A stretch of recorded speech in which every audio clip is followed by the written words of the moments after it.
بسم اللہ الرحمن الرحیم 11 ذیقعد جو کہ ولادت باسعادت امام علی رضا علیہ السلام سے منسوب ہے، تو اس لیے میں یہ چاہتی ہوں کہ اس پرمسرت موقع پر آپ کو ایک تحفہ دوں، اور وہ تحفہ وہ ہے کہ جو ایک بہت ہی خوبصورت اور آسان وظیفہ ہے اور اپنے اندر بہت فائدے رکھتا ہے، اور یہ وظیفہ امام علی رضا علیہ السلام سے منسوب ہے، انہوں نے بتایا ہے، اور رسالہ قدسیہ طریقت صدیقان میں یہ وظیفہ موجود ہے۔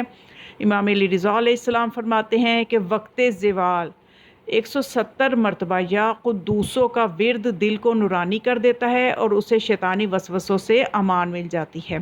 یعنی بہت ہی آسان وظیفہ ہے، اور اس کے کرنے سے دو عظیم چیزیں حاصل ہوتی ہیں۔ ایک تو دل نورانی ہو جاتا ہے، اور دوسرا شیطانی وسوسے جو ہماری زندگی مشکل کر دیتے ہیں اور ہماری آخرت کو تباہ کرتے ہیں، اس سے بھی نجات مل جاتی ہے۔ غور کیا جائے تو یہ دونوں چیزیں ہمارے لیے بہت ضروری ہیں، قلب کا نورانی ہونا بھی ضروری ہے اور شیطانی وسوسوں سے نجات بھی ضروری ہے۔ اور یہ آسان وظیفہ جو ہے، اس سے آپ یعنی خود بھی عمل کریں اور ضرور آگے بھی شیئر کریں، تاکہ تمام لوگ اس پہ عمل کرتے ہوئے ان دو عظیم فائدوں کو حاصل کر سکیں۔ والسلام علیکم ورحمۃ اللہ وبرکاتہ۔